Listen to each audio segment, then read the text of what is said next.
guys. I'm flying to that thing. Hopefully the GoPro is recording.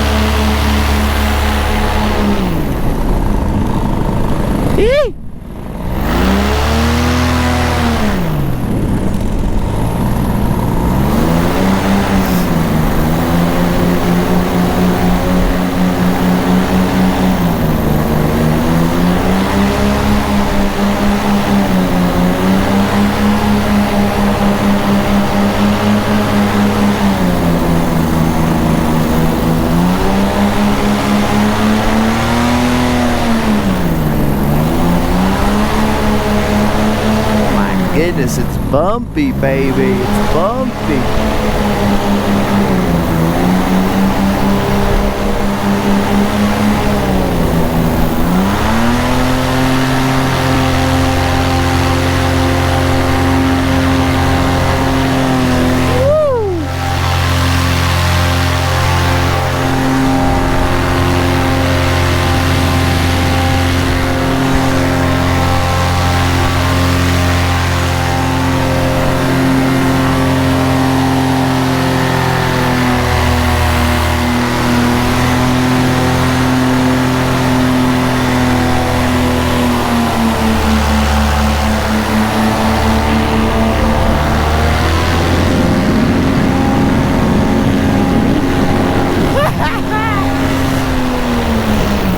Nothing like a wingtip drag to wake you up, man.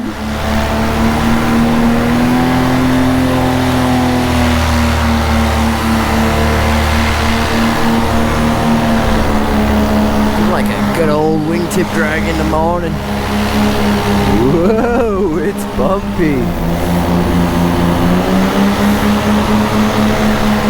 Man, look at this thing. I love the different color of rock as you go up. Look at it! Oh my gosh, there's no like crash landed there. What's all this falling rock? Where'd you come from, eh? Try fly around the backside and see how bumpy it gets. I'll do it for the memes. Let's see how bumpy this gets.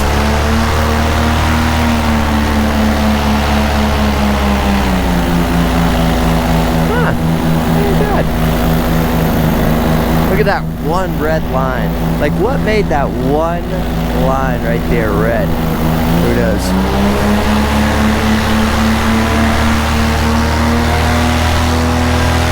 Whoa! Found me bumps.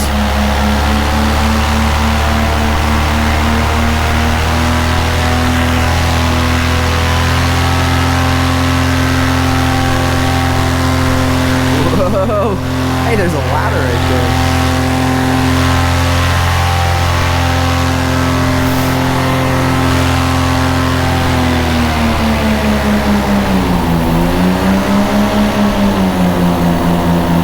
Can you imagine fly camping up here? Oh my gosh.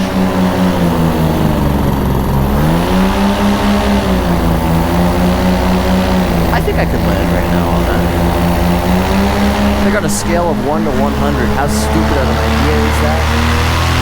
Probably a 100.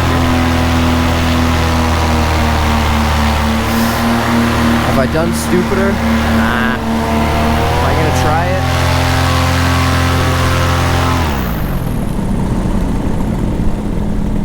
Hey guys, Future Trevor here. Just wanted to share a couple thoughts that maybe I didn't share in the video. The only reason I really landed on the top of this mountain is because it was like perfectly smooth wind. If the wind had been just a little bit bumpy, had it been a little bit over to the left or a little over to the right or up and down, or even a little bit of rotor, I definitely wouldn't have pushed it. But on this day, as you saw, I did a reverse launch. As I was flying over that little spot, I did it twice. As I was flying over, I was testing just how smooth the air was. And on my final approach, had I felt any form of turbulence, I would have immediately aborted. But it was perfectly smooth. And I just couldn't help myself. Anyways, back to the video.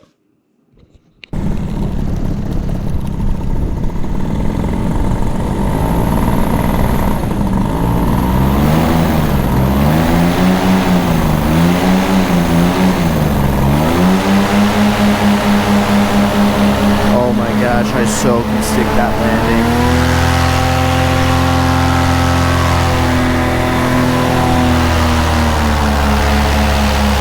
All right, here goes absolutely nothing. Don't fail me now, glider control skills.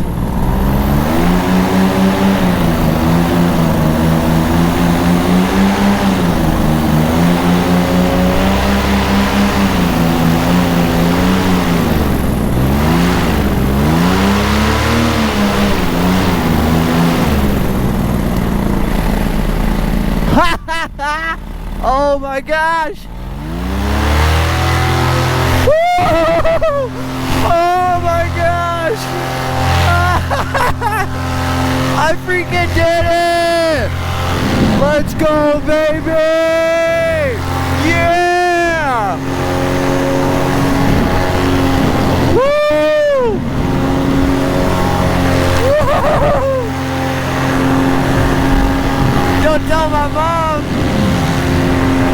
She gon' kill me.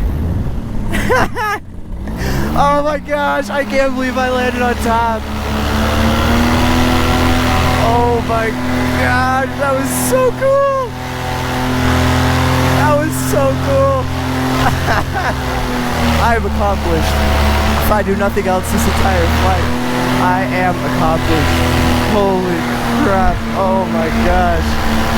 That was like the stupidest thing I've ever done, and it worked! You gotta send it, bros! You gotta risk it for the biscuit. And today I got that biscuit, baby. Please do not try that at home. And nobody else try that. The risk of failure is too high.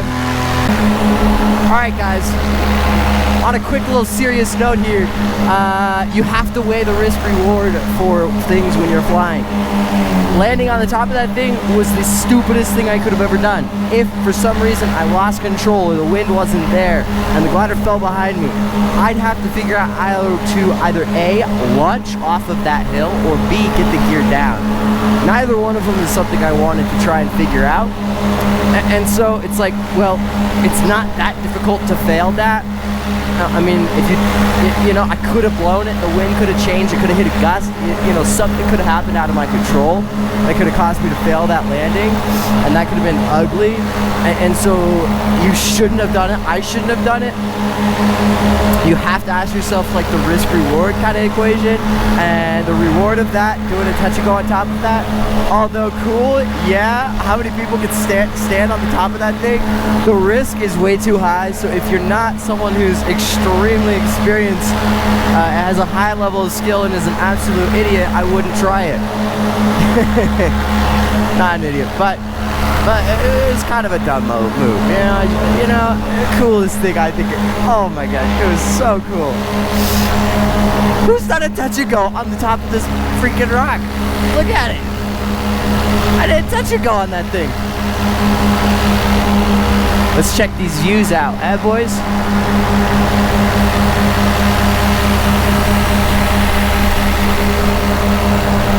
We got I wanted to climb to the top of this. My car's over there. I don't know how much gas I got, so. But over there, we got a nice mountain, some windmills. I want to fly up around that mountain. There's actually an airport over there that I want to try and figure out whose it is and if I can fly there. Then I don't know what that way is, but I'd love to go explore that direction. And Moab is that way over there, another 20 miles or so, which I do love to fly around Moab. This thing, every time you drive past, going to Monticello or whatever is that direction, you always see that. You're like, man, wouldn't that just be the coolest thing to fly? So I did. So I did. I didn't wake up early enough. See, the sun's already up. It's already like 9 o'clock. I tend not to be good at waking up early in the mornings. Let's see if I can empty some sand out. This is how you do it, alright? You flick it over, and then right as you're on top, you shake it. You flick it over upside down, and shake it. Look at that, I emptied all the sand out. Just like that. Shake it. Flick it upside down, shake it. All the sand comes out.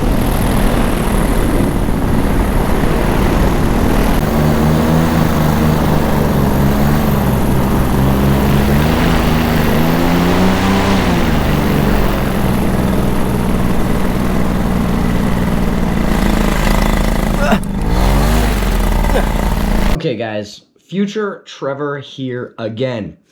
I wanted to point something out in this moment. As you saw, I was coming in super slow. There was enough wind for me to top land the mountain.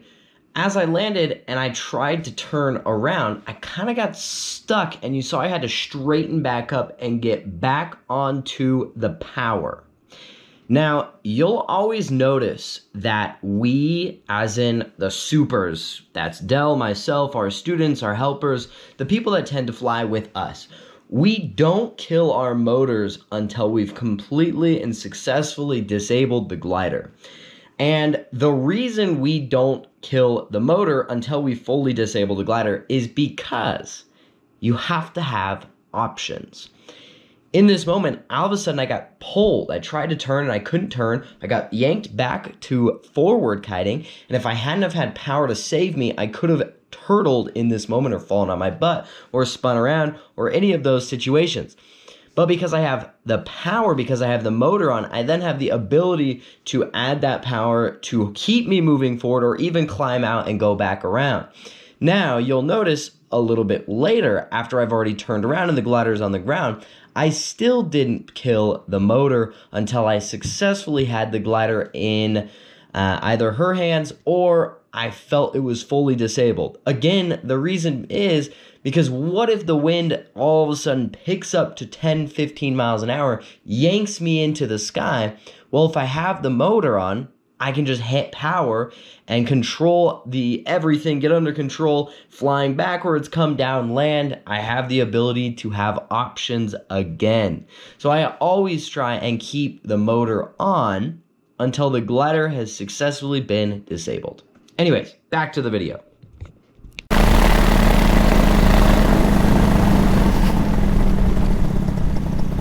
There's a lot of wind.